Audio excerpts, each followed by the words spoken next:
SCP TSP ಅನುದಾನ ದುರ್ಬಳಕೆ ಮಾಡಿಕೊಂಡಿರುವ ಸಿಎಂ ಸಿದ್ದರಾಮಯ್ಯ ರಾಜೀನಾಮೆ ನೀಡಲು ಆಗ್ರಹಿಸಿ ಸ್ವಾಭಿಮಾನಿ ಎಸ್ಸಿ ಎಸ್ಟಿ ಸಂಘಟನೆಗಳ ಒಕ್ಕೂಟ ಒತ್ತಾಯಿಸಿದೆ. ಇದೇ ಜುಲೈ 30ರಂದು ವಿಧಾನಸೌಧಕ್ಕೆ ಮುತ್ತಿಗೆ ಹಾಕಲಾಗುವುದು ಎಂದು ಎಸ್ಎಸ್ಟಿ ರಾಜ್ಯ ಮಹಾಪ್ರಧಾನ ಕಾರ್ಯದರ್ಶಿ ಜಿಸಿ ವೆಂಕಟರಮಣಪ್ಪ ಎಚ್ಚರಿಸಿದ್ದಾರೆ. ಪತ್ರಕರ್ತರ ಭವನದಲ್ಲಿ ನಡೆದ ಸುದ್ದಿಗೋಷ್ಠಿಯಲ್ಲಿ ಮಾತನಾಡಿದ ಅವರು, ಕರ್ನಾಟಕ ಪರಿಶಿಷ್ಟ ಜಾತಿ ಪಂಗಡಗಳ ಅಭಿವೃದ್ಧಿ ನಿಗಮವೊಂದೇ ಅಸ್ತಿತ್ವದಲ್ಲಿತ್ತು. ಆಗ ಲೂಟಿ ದಂಧೆಗಳ ಮುಕ್ತವಾಗಿ ಆಡಳಿತ ನಡೆದು ಫಲಾನುಭವಿಗಳಿಗೆ ಯೋಜನೆಗಳ ಉಪಯೋಗ ದೊರೆಯುತ್ತಿತ್ತು. ಆದರೆ ವಿವಿಧ ಜಾತಿ ಉಪಜಾತಿಗಳ ಹೆಸರಲ್ಲಿ ವಿಭಜನೆಗೊಂಡ ನಿಗಮಗಳಲ್ಲಿ ಇದೀಗ ಲೂಟಿ ನಡೆದಿದೆ ಎಂದು ಆರೋಪಿಸಿದ್ದಾರೆ. ಜಾತಿ ಇಲ್ಲ, ಮತ ಇಲ್ಲ, ಭೇದ ಇಲ್ಲ, ಧರ್ಮ ಇಲ್ಲ, ವರ್ಗ ಭೇದ ಇಲ್ಲ, ವರ್ಣ ಭೇದ ಇಲ್ಲ. ನೀವು ನಿಮ್ಮ ತೆವಲಿಗೋಸ್ಕರ, ರಾಜಕೀಯಕ್ಕೋಸ್ಕರ ಎಲ್ಲ ಜಾತಿಗಳನ್ನು, ಮೊದಲಿಗೆ ದೇವರಾಜ ಅರಸು ಅವರು ಇದ್ದ ಕಾಲದಲ್ಲಿ ಪರಿಶಿಷ್ಟ ಜಾತಿ ಪರಿಶಿಷ್ಟ ವರ್ಗಗಳ ಅಭಿವೃದ್ಧಿ ನಿಗಮ ಒಂದೇ ಇತ್ತು. ಅದೊಂದೇ ಇದ್ದಿದ್ರೆ ಇವತ್ತು ಇಷ್ಟೊಂದು ಹಣ ಬೇರೆ ಕಡೆ ವರ್ಗಾವಣೆ ಆಗೋದಕ್ಕೆ ಆಗ್ತಾ ಇರಲಿಲ್ಲ.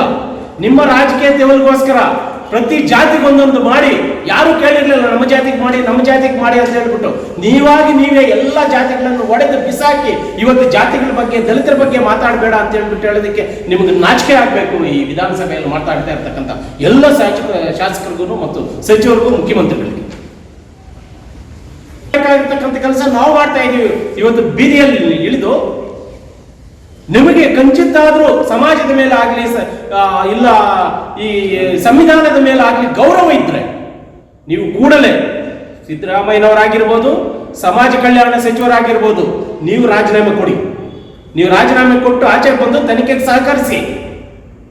ನಾವು ಕ್ಲೀನ್ ಹ್ಯಾಂಡ್, ನಾನು ದಲಿತರ ಪರ, ನಾನು ಹಿಂದುಳಿದವರ ಪರ, ನಾನೇ ದೊಡ್ಡ ದಲಿತ ಅಂತ ಹೇಳ್ಬಿಟ್ಟು ಹೇಳ್ತಾರಲ್ಲ ಸಿದ್ದರಾಮಯ್ಯನವರು. ಈಗೇನ್ ಮಾಡ್ತಾ ಇದ್ದೀರಿ ನೀವು? ಈ ದಲಿತ ದ್ರೋಹಿ ಕೆಲಸ ಅಲ್ವಾ ನೀವು ಮಾಡ್ತಾ ಇರೋದು? ಇಂದಿನ ಕಾಂಗ್ರೆಸ್ ಸರ್ಕಾರದ ಆಡಳಿತದಲ್ಲಿ ಆಯಾ ಉಪಜಾತಿಗಳ ಶಾಸಕರ ಜಾತಿ ಸಂಘಟನೆಗಳ ಮುಖಂಡರ ಹಿಡಿತಕ್ಕೆ ಸಿಲುಕಿ ಲೂಟಿ ಕೇಂದ್ರಗಳಾಗಿವೆ. ಇದಕ್ಕೆ ಮಹರ್ಷಿ ವಾಲ್ಮೀಕಿ ಅಭಿವೃದ್ಧಿ ನಿಗಮ ಜೀವಂತ ಸಾಕ್ಷಿಯಾಗಿದೆ. ನಿಗಮದಲ್ಲಿ ನಡೆದಿರುವ ಹಗರಣವು ರಾಜ್ಯ ಸರ್ಕಾರವನ್ನ ಬೆತ್ತಲುಗೊಳಿಸಿದೆ ಎಂದು ಟೀಕಿಸಿದ್ದಾರೆ. ಇದು ಎಸ್ಸಿ ಎಸ್ಟಿ ಸಂಘಟನೆಗಳ ಹಣ ಅಂತಲ್ವಾ? ಮುಂದೊಂದು ದಿನ ಇಲ್ಲಿವರೆಗೂ ಬಂದಿರೋದು, ಮುಂದೊಂದು ದಿನ ಬೇರೆ ಬೇರೆ ವರ್ಗಗಳಿಗೂ ಇದು ವರ್ಗಾವಣೆ ಆಗುತ್ತೆ. ಎಲ್ಲರೂ ಸಹ ಇದಕ್ಕೆ ಕೈ ಜೋಡಿಸಬೇಕು. ನಾವೇನಾದ್ರೂ ಸ್ವಲ್ಪ ಇವತ್ತು ಹಿಂಗಾಗಿದೆ ಅಂತ ಹೇಳ್ಬಿಟ್ಟು ಬಿಟ್ರೆ, ನಾವು ಚುನಾವಣಾ ಗೆದ್ದು ಆಚೆ ಬಂದ ತಕ್ಷಣ, ಸರ್ಕಾರ ರಚನೆ ಆಗಿದ ತಕ್ಷಣನೇ ಗ್ಯಾರಂಟಿಗಳಿಗೆ 1120 ಕೋಟಿ ಯಾವಾಗ ಉಪಯೋಗ ಮಾಡಿಕೊಂಡ್ರು ಆವತ್ತಿಂದಲೂ ಸಹ ನಾವು ವಿರೋಧ ಮಾಡ್ತಾನೆ ಇದ್ದೀವಿ. ಆದ್ರೆ ಕೆಲವು ಸಂಘಟನೆಗಳು ಎತ್ತೆಚ್ಕೊಳ್ಳಿಲ್ಲ. ಈ ದಿನ ಎಲ್ಲ ಸಂಘಟನೆಯವರು ಸಹ, ರಾಜ್ಯ ಮಟ್ಟದಲ್ಲಿರ್ತಕ್ಕಂಥ ಎಲ್ಲ ಸಂಘಟನೆಯವರು ಎತ್ತೆಚ್ಕೊಂಡಿದ್ದಾರೆ. ಇವತ್ತು ನಾವು ನಡೆಸ್ತಾ ಇರತಕ್ಕಂಥ ಈ ಹೋರಾಟ ನೇರವಾಗಿ ಮುಖ್ಯಮಂತ್ರಿಗಳ ರಾಜೀನಾಮೆ ಕಡೆಗೆ ನಮ್ಮ ನಡೆಗೆ ಇರುತ್ತೆ. ಮುಖ್ಯಮಂತ್ರಿಗಳ ಹಠಾವೋ ಕಾರ್ಯಕ್ರಮವನ್ನು ನಾವು ಶುರು ಮಾಡಿದ್ದೇವೆ. ತಮ್ಮ ಮೂಗಿನಡಿಯಲ್ಲೇ ನಡೆದಿರುವ ಹಗರಣಕ್ಕೆ ಸಿಎಂ ಸಿದ್ದರಾಮಯ್ಯ ಅವರೇ ನೈತಿಕ ಹೊಣೆ ಹೊರಬೇಕು.